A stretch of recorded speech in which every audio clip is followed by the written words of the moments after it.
My sister posted a poll online about my 9-year-old daughter. What's worse, her crooked haircut or her nasty attitude? Family voted and made fun of her in the comments section while she was crying her eyes out in the bathroom. When I found out, I didn't cry. I did this. 5 hours later, they regretted everything. At the time, I didn't know what I was walking into. If I had, maybe I would have braced myself. Maybe I would have prepared. But I didn't. I just came home on a Saturday evening expecting the usual noise, the smell of dinner, the TV buzzing. Instead, it was quiet. Too quiet. My husband, Mark, was waiting in the hallway. He looked like he'd been standing there for a while. "She's been in her room for 2 hours," he said. "She won't talk." I think she's been crying. For a second, I thought he meant something small. Maybe she fought with a friend. Maybe she broke a toy. Maybe it was just one of those kid meltdowns. I dropped my bag and went upstairs. I knocked on her door. "Sweetheart." "It's me." Silence. I tried again. "Can I come in?" Nothing. So I opened the door gently. She was on her bed, curled up, her face blotchy, clutching her phone like it was the only thing she had left. "June." My voice was soft. "What's wrong?" She shook her head. "Nothing." It wasn't nothing. Anyone could see that. I sat beside her and waited. Sometimes silence works better than questions. Eventually, she shoved the phone at me and turned her face into the pillow. "Don't be mad," she whispered. On the screen was a screenshot. At first it didn't register, just words and numbers, a picture of her. Then I saw it. A poll. What's worse, her crooked haircut or her spoiled attitude? 19 votes. I scrolled, and the names blurred into knives. My mother, Margaret. "In my day, girls didn't make such a fuss. A haircut was just a haircut." My sister, Courtney. "Definitely her attitude. Always spoiled. Now she looks the part." My nephew, Ethan, 11. "She actually thought it was fashion." Can you believe that? My niece, Bella, 9. June's age, her rival in everything. She was smiling like a model yesterday. So embarrassing. And then more. Short, cutting comments. Snickering. Laughter spelled out like daggers. I blinked at the screen. For a moment I thought maybe I misunderstood. Maybe it was some kind of bad joke I wasn't getting. But no. It was all there in plain words. My family. Mocking my child. Voting on her humiliation like it was a game. Beside me, June's voice cracked. She didn't look at me when she spoke. Her face was buried in the pillow, and her words came out muffled, jagged, like each one hurt to say. "They told me I looked pretty," she whispered. "They said it was fashion." "They smiled at me, Mommy. They clapped. And then—" Her voice broke. She sucked in a shaky breath. Why would they say that if they thought it was ugly? I felt it like a punch I couldn't block. The betrayal, the confusion, the way her trust had been turned into a weapon. My own chest ached with it, like she'd spoken the words straight into my ribs. She wasn't just crying because of the haircut. She was crying because the people she trusted had lied to her face, then laughed behind her back. I couldn't answer her. Not yet. I just pulled her against me and held her while her small body trembled with every breath. I put the phone down.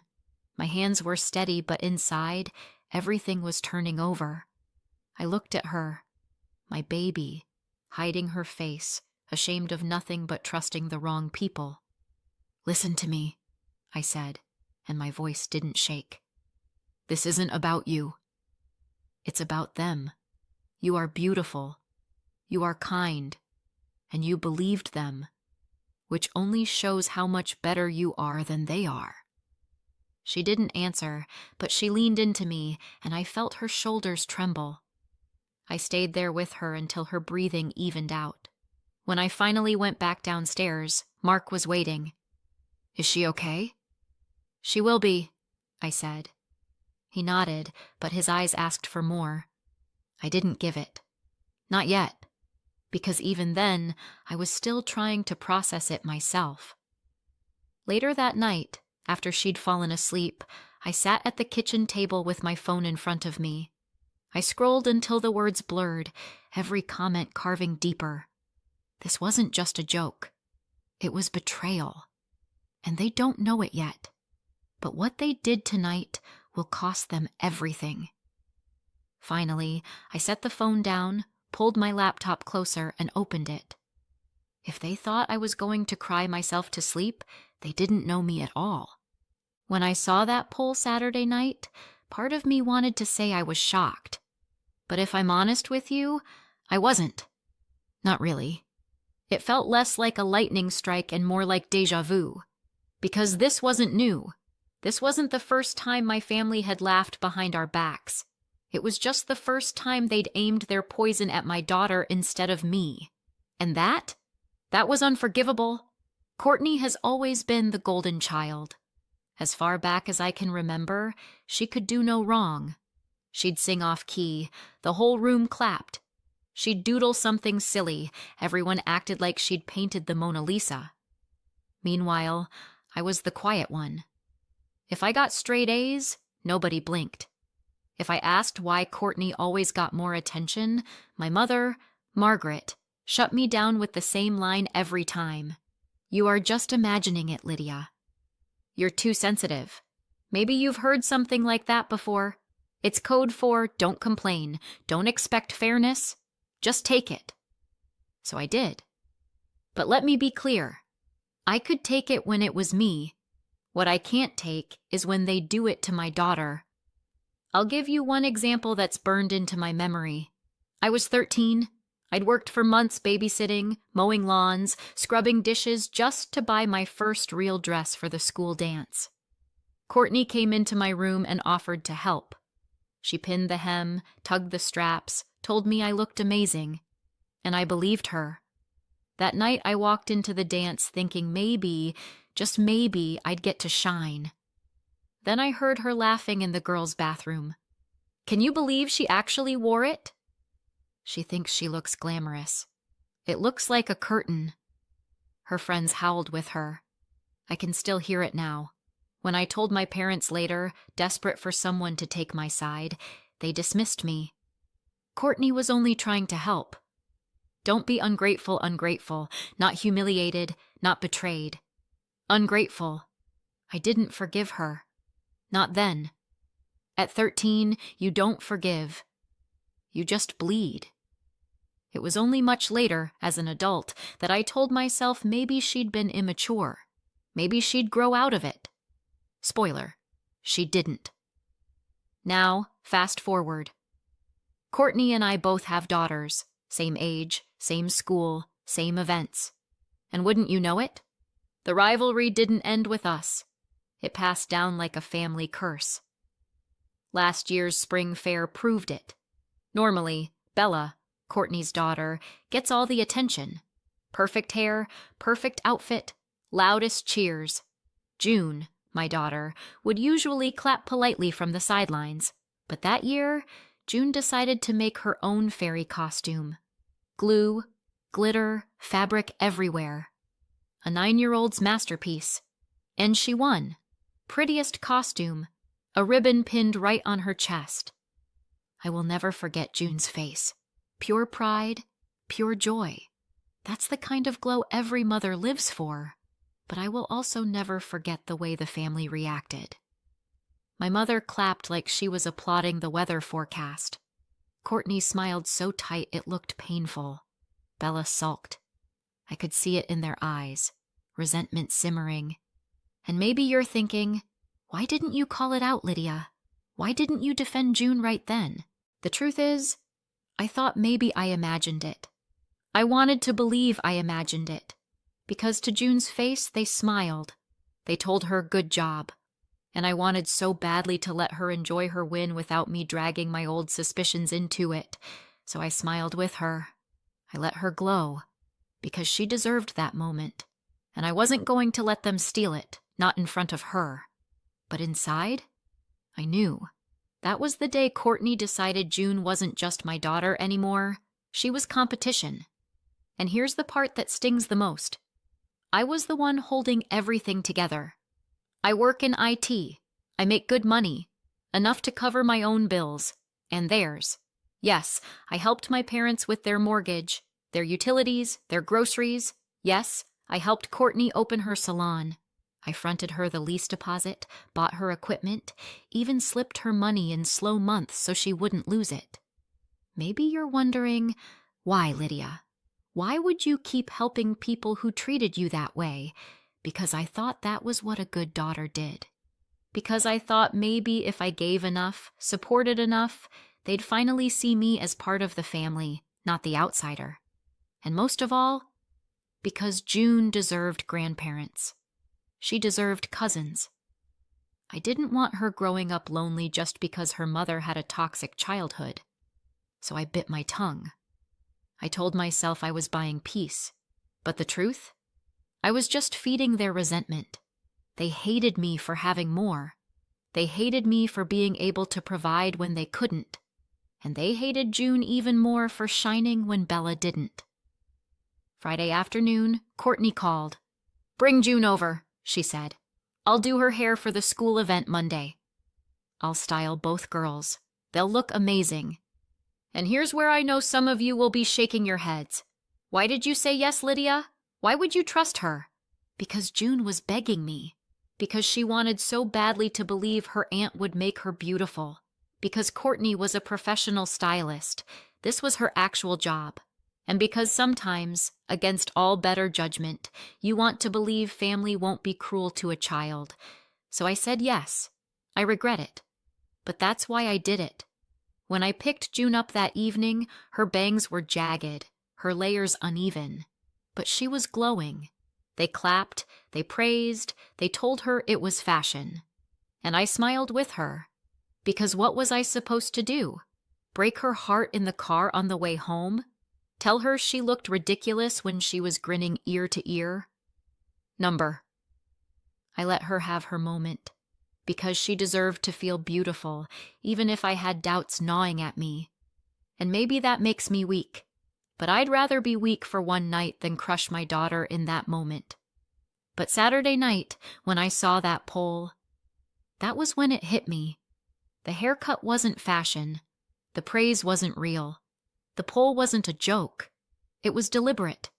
Calculated. The same old trick Courtney pulled on me at 13. Only this time, she aimed it at my child. And this time, I wasn't going to let it slide. The first thing I did was simple. Brutal, but simple. I opened my banking app and canceled every transfer. No more rent top-ups for Courtney. No more help with salon bills. No more quietly covering my parents' utilities. It took 5 minutes, a couple of clicks. 5 minutes to end years of being their safety net. And before you judge me, maybe you're thinking, Lydia, that's harsh. They're still your family. Let me stop you. Family doesn't mock a 9-year-old in a group chat. Family doesn't set up a child for humiliation and then laugh while she cries. So no, they weren't my family anymore. They were debtors I'd been bailing out. And the bank of Lydia just closed. The second thing I did was for June. First thing Sunday morning, I took her to the best salon in town. I told her we were going for pancakes afterward, but really, I needed her to see her reflection without shame. The stylist took one look at her hacked bangs and uneven layers and muttered under her breath, "This wasn't clumsy. Whoever did this didn't care how she'd feel." I wanted to say, oh, they cared. They cared a lot, just not about her. Instead, I held June's hand while the stylist worked her magic.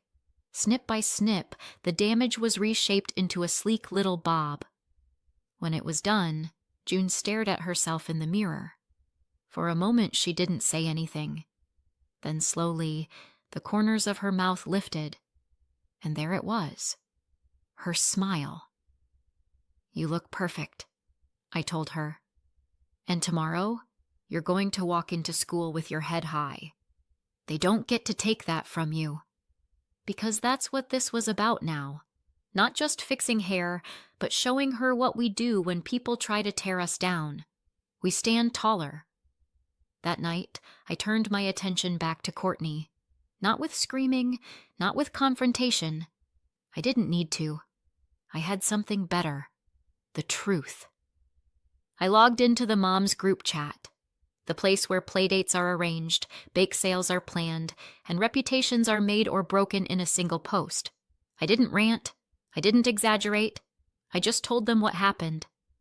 This, I wrote, attaching a photo of June's haircut before we fixed it, was done by a professional stylist, to her own niece. Then she praised her to her face and mocked her in a family chat. If she can do this to her own family, imagine what she'd do to your kids. Hit send. Close the laptop. For a moment, I thought maybe nothing would happen, that people would scroll past, or worse, tell me I was overreacting. But then the replies started. That's awful. Never booking her again. Parents need to know about this. And just like that, the boycott began. By Monday, the ripple was already spreading. A friend texted me, "Courtney's salon is half empty. People are talking." By Tuesday, another message. She had 2 no-shows this morning. Everyone's canceling. And by Wednesday, I knew she'd figured it out. The phone rang while I was cooking dinner, her name flashing across the screen. I almost didn't pick up. But then I thought, no, she needs to hear me. I pressed accept. "You!" she hissed, skipping hello entirely. "You're behind this! My clients are canceling left and right. You're trying to destroy me." I let her rant. "It was just a haircut," she snapped. "A joke. You've always been jealous, and now you're dragging me down with you." Her voice was shaking, though. That told me more than her words did. Finally, I said, calm as a stone, "I didn't destroy you, Courtney. I just told the truth. The rest? That's on you." And then I hung up. For years, I'd stayed quiet. I let them laugh at me, diminish me, use me. But this time, I spoke up. And all it took was the truth to bring everything crashing down. And here's the best part. They don't even know yet how much further they're going to fall. 2 days after Courtney's furious phone call, my phone lit up again. This time it was my mother. I could have ignored it. God knows I wanted to. But something in me wanted to hear what excuse she'd come up with. I swiped to answer. "Lydia," she snapped, skipping hello. "How could you do this?" "She's your sister. Her clients are canceling left and right. You really want to destroy her over a haircut? Over a silly joke in a chat?" I almost laughed. "A silly joke?" "You called my daughter spoiled," I said. My voice was calm, colder than I felt. "You laughed at her. And you've been laughing at me my whole life. Well, I'm done being your punchline." My mother gasped like I'd slapped her. "Families don't cut each other off." "Families don't humiliate children," I shot back. "You lost the right to call yourself my family the second you mocked my daughter." There was silence. Then she hung up. And just like that, I knew. The next round was coming. It didn't take long. Later that week, I heard a car in the driveway. Heavy footsteps. A knock sharp enough to rattle the frame. I opened the door, and there they were. My mother, jaw set like granite, and Courtney, red-eyed and furious. Bella lingered in the background, arms folded, sullen. Courtney didn't waste time. "You've gone too far," she spat. "You're ruining me on purpose." My business? My life? All over a haircut? All over a little gossip? Her voice was shaking, but not from shame. From rage. My mother jumped in, voice rising like she was the injured party. "Do you understand what you've done? We can't pay the bills. Courtney can't keep her salon going. We can't keep the house without your help. Is this really worth tearing the family apart?" I felt something in me snap. All the years of swallowing it down, all the times I'd told myself, don't make drama, gone. You want to talk about tearing a family apart? I said. You did that when you taught me I was never good enough. When you defended her while she humiliated me. When you let her laugh at me year after year and told me I was too sensitive. Courtney rolled her eyes like she was 12 again. Oh, please. You've always been jealous of me. That's what this is about. You can't stand that people like me more than you. I laughed then, dry, bitter. Jealous? Courtney, the only thing I'm jealous of is how you've managed to live your entire life without an ounce of self-awareness. Her face reddened, but I didn't stop. You want to know why your salon is empty? Because I finally told the truth. I didn't make up anything. I didn't twist anything. I showed people exactly what you did, and they decided they don't want you near their kids' hair. That's not on me. That's on you. Margaret's voice cracked, breaking through. We can't keep the house without your help. Please, Lydia, think of us that word again. Help. Always help. Always give. Always swallow. No, I said. You made your choices. Live with them. I'm not funding you anymore. I'm not swallowing my anger anymore. And you will never get near June again. Courtney's mask cracked then, for the first time. Her eyes darted away, then back at me. We can't pay the mortgage, she said, her voice ragged. You've destroyed me. There it was. The admission. And God, it should have felt satisfying. But mostly, it felt pathetic. No, Courtney, I said quietly. You destroyed yourself. I just stopped paying for it. Behind me, I felt Mark step closer. He put his hand on the door, a silent signal. I met my mother's eyes one last time.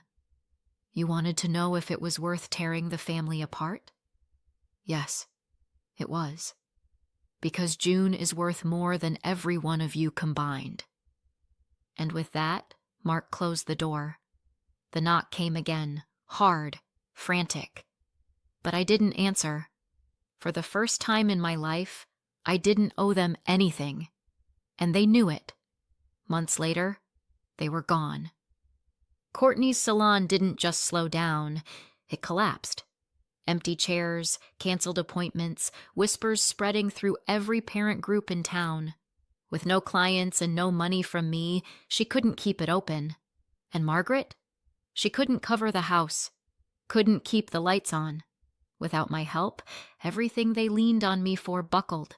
They packed up, bitter and broke, and left town. No goodbye, no apology, just silence. June, though? She shone. Her hair grew back, soft and even. The butchered bangs were gone, the jagged edges forgotten, and with them, the shame disappeared. She laughed again. She walked into school with her head high. She stood on stage without flinching. One night, after a performance, she squeezed my hand and whispered, Mom, I know now. You'll always stand up for me that moment. Worth everything. So here we are. Some people say I went too far, that cutting my family off, exposing my sister, shutting down the money, it was too harsh, that it was just a haircut.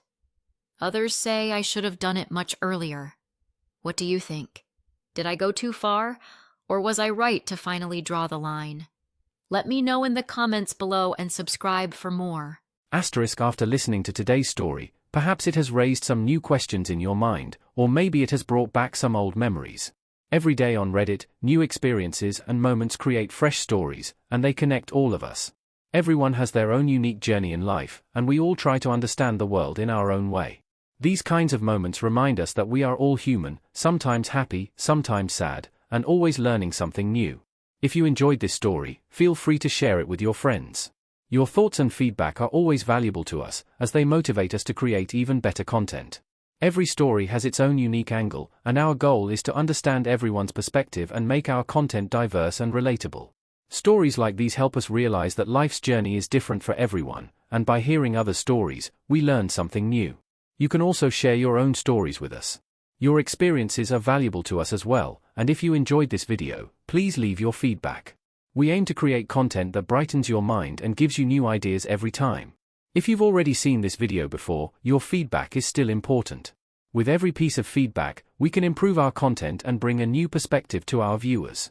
Today, what we saw was just a small part of the many stories shared on Reddit and across the world.